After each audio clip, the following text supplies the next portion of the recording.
नमस्कार, मी श्री दिग्विजय सुधाकर सनगर या गावचा सुज्ञ मतदार या नात्याने आपल्याला एक कळकळीची विनंती करतो की आपल्या गावामध्ये 10 वर्षात जो काही विकास झाला तो आपण डोळ्याने बघतच आला आहात। यामध्ये आपल्या गावातील तरुण मुलामुलींना व खेळाडूंना एक व्यासपीठ मिळावे यासाठी श्री छत्रपती शिवाजी महाराज क्रीडांगण तसेच स्पर्धा परीक्षा देणाऱ्या तरुण तरुणींसाठी नियोजित अभ्यासिका व वाचनालय याचे काम सुरू आहे। या माध्यमातून गावातील तसेच भागातील तरुण तरुणींना एक प्रेरणा व कलागुणांना वाव मिळेल। त्याचबरोबर आजची पिढी घडवायचे काम या पॅनेलने 10 वर्षामध्ये केले आहे। तरी या पॅनेलला प्रचंड बहुमताने विजयी करा।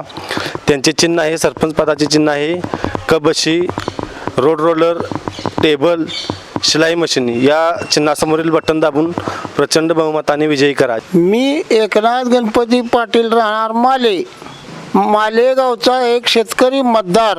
श्री जनशक्ती ग्रामविकास आघाडी यांनी गेल्या 10 वर्षात कोट्यावधी रुपयाची विकास कामे केलेली आहेत। त्यामध्ये जाण्यासाठी जो मेन रस्ता महादेव मंदिर ते चांदोली वसाहत तो 2-2.5 कोटीचा रस्ता ह्या आमच्या पॅनेलनं मंजूर करून काम भरीव चांगल्या पद्धतीने केलेलं आहे। तरी या पॅनेलला संपूर्ण लोकांनी बहुमताने विजयी करावे। लाईव्ह मराठीचे यूट्यूब चॅनेल सबस्क्राईब करा आणि नोटिफिकेशनसाठी बेल आयकॉनवर क्लिक करा।